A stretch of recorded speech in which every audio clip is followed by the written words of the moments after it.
Think of a typical classroom environment. Students are expected to sit still, be quiet and listen, follow instructions, concentrate, and complete work.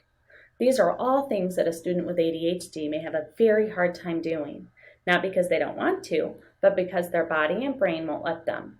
We will address how these characteristics may impact a student's ability to gain information from the learning environment now, and we'll then address strategies to support and teach individuals with ADHD in the next and last section of this module. Let's take a minute to review some of the ways ADHD may present itself. With students who have an inattentive presentation of ADHD, you may observe some or all of the following behaviors: issues with attention to detail, carelessness, mistakes in schoolwork, troubles maintaining attention on task or during play activities. Sometimes a student may not seem like they are listening to you when you have spoken to him or her directly and may not follow instructions that were provided, including not completing work or homework. Organizing seems to be an issue, messy desks, messy lockers, but also they may struggle organizing their thoughts when attempting to complete an activity.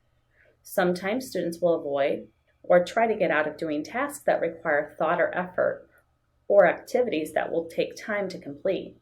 You'll notice students losing items and materials that will be needed for tasks and activities.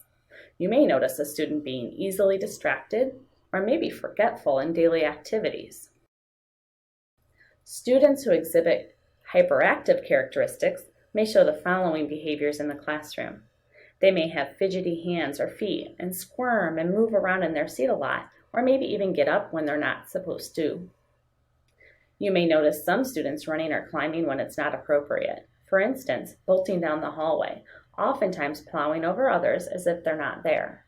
He or she may have trouble playing or enjoying leisure activities, especially the ones that are supposed to be done quietly, because it's hard to remain quiet and calm. Many times, students will appear to be on the go, almost like they're driven by a motor and their engine is running on high and it stays on high for a really long time. Other students may talk excessively, even when they're not supposed to be chatting. And some experience impulsivity to a large extreme and may blurt out, maybe sharing answers before the question was fully given, and have difficulties waiting for their turn. Also, you may notice frequent interruptions or intruding on others' conversations. Even though these children can be very caring and sensitive, their good qualities are often overshadowed by their impulsivity. Oftentimes, students get themselves in trouble for acting on their impulses and seem to spend their lives grounded, in time out for what they say and do. Impulsivity is one of the most difficult symptoms of ADHD. It probably won't come as a surprise when I tell you that students with ADHD oftentimes struggle with academics, as you can probably see after reviewing the characteristics that we just went over. Difficulties attending to information often cause struggles across academic areas and result in specific learning problems. Specifically, students struggle in reading, spelling, writing, and math because they may have missed important information and instructions while daydreaming. What doesn't help the situation is that they are then removed from the learning environment for disciplinary reasons, missing out more on instructional time. Others struggle because they cannot focus their attention long enough to conduct the complex operations inherent within reading, writing, math, and other subjects. Others may have testing difficulties, poor time management, homework problems, and poor study skills. In the classroom, students may experience difficulties focusing, sustaining, and shifting their attention, which truly impacts what they're learning. They may have problems holding information in their working memory and relating information to prior knowledge or previously learned content. If you think of the way your brain categorizes information and stores it, it's similar to a filing cabinet. You'll find many students making careless errors and lacking attention to detail.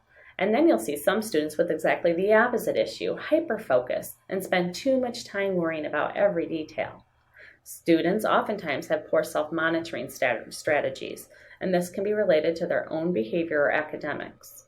Another common performance issue relates to the speed, students either completing things very slowly, too slowly, or too quickly. Some may have a difficult time simplifying tasks, and then the processing time it takes, or the time between instruction and the request until they actually begin it, may actually be quite lengthy.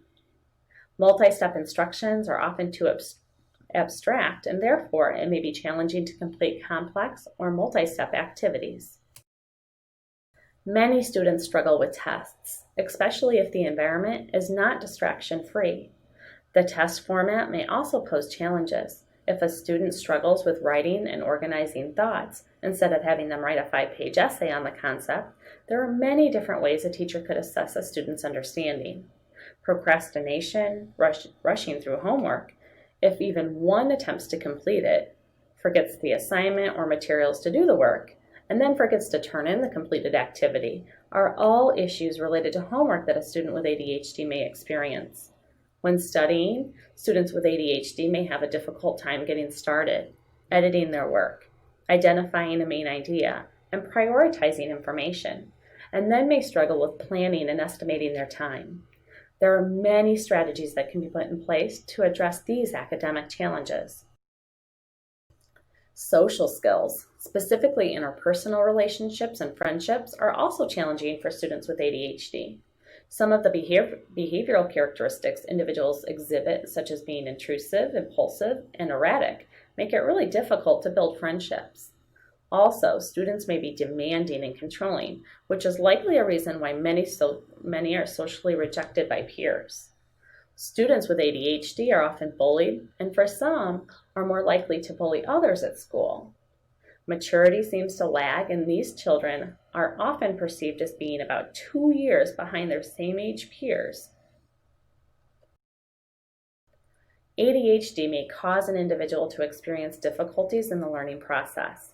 However, students are incredibly bright and smart. Amidst the struggles and the challenges, there are so many qualities that they excel in that I wish I had the ability to do. Other awesome qualities of our students with ADHD include their ability to be so incredibly creative in their thinking, enthusiastic, charming, and funny, very social at times, and sensitive and caring. There's also something really exciting about the ability to be spontaneous. Also, many have the ability to hyper-focus, work very quickly, and are great problem solvers. So how do you teach this student? A kiddo who won't settle down and listen, is impulsive, continually talks and blurts out comments. The answer, with a lot of patience, creativity, and consistency. As a teacher, your role is to assess each child's individual needs and strengths. Then you can develop strategies that will help that student with ADHD focus, stay on task, and learn to their fullest capabilities. We will cover strategies that can be used to support students who have ADHD in the next part. So be ready to add ideas and strategies to your toolbox.